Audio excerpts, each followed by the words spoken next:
This is a short presentation covering 7 key reasons as to how Hitler and the Nazis came to power in 1933. The first reason I'd like to discuss was the impact of the Wall Street crash and the Great Depression on Germany. The Wall Street crash, the stock market crash, happened in the United States, and in October 1929, at the same time, Gustav Stresemann, the leader of the Weimar Republic, died. He was an excellent politician. He'd secured loans from the United States. He passed away at a very bad time for Germany. As a result of the American stock market crashing, one of the first things they did, the Americans, is ask the Germans for their loans back. So that hit the Germans with 2 problems. One was the fact that they would have to raise taxes to be able to pay those loans back, but 2, there was a global recession, meaning that 6 million people were unemployed in Germany by January 1932. Because of this, the Nazis made a series of promises, and the biggest one, or the most hard-hitting one, was this promise of work and bread. People feared that the communists had a very good chance of taking over in Germany, and they saw Hitler as someone who was not afraid to stand up to them. In September 1930, as a result of all of this, the Nazis won 107 seats in the Reichstag. Bear in mind that in the 20s they couldn't even muster 10. Brüning resigned as Chancellor in May 1932, which demonstrates the political turmoil that came about as a result of this. At the same time, the Nazis are increasing their use of propaganda. This is false or misleading information used to spread a certain point of view, and it can be in the form of posters, it can be in the form of newspaper articles, it can be in the form of radio broadcasts or speeches, and the Nazis had Joseph Goebbels in charge. He was very skilled at producing propaganda, and by 1930 the Nazis actually owned 120 daily and weekly newspapers, and that clearly demonstrates the ability that they had by 1930 to put across their views to a large proportion of the German population.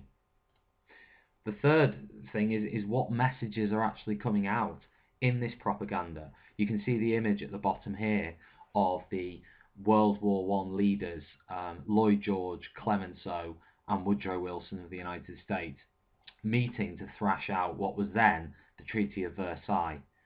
The Treaty of Versailles was a treaty produced in 1919.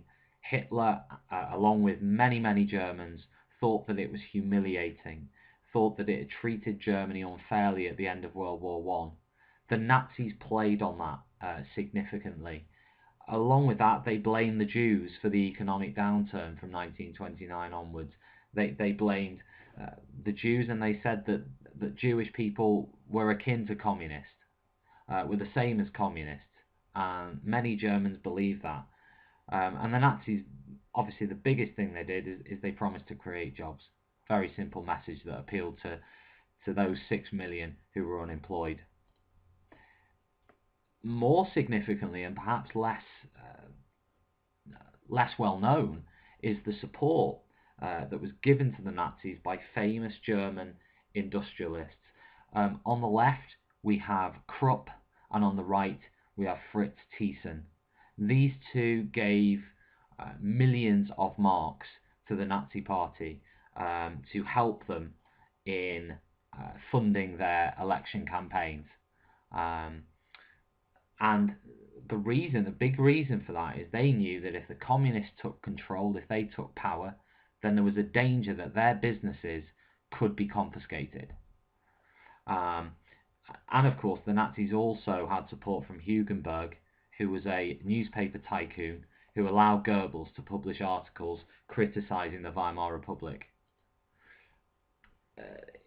To go along with all that, Hitler had the support of the SA. They were a paramilitary organization founded in the 1920s, led by Ernest Röhm. Their main job was to intimidate the opposition, to show that the Nazis had popular support. And if you like, they were the bully boys of the party. They intimidated people, but thousands of them marching down the streets. They forced people to acknowledge that the Nazis had a power base. Of course, you can't talk about this without talking about the role of Hitler in everything, and particularly his charisma. You can see from the photograph on the screen right now the hand gestures, the passionate, engagement with his audience. His public speaking ability was second to none. He could appeal to lots of different types of people. He was, if you like, all things to all people. He had that charisma, and that certainly helped the Nazi Party.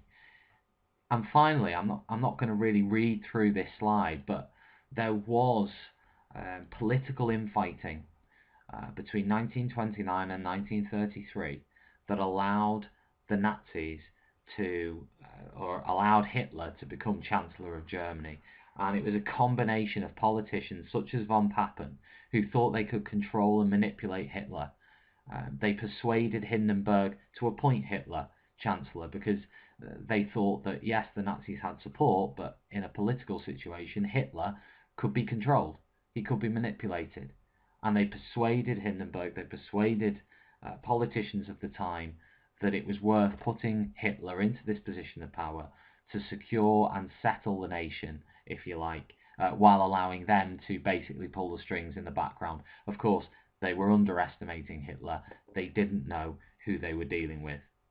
And that pretty much summarises 7 key reasons how Hitler and the Nazis came to power in 1933.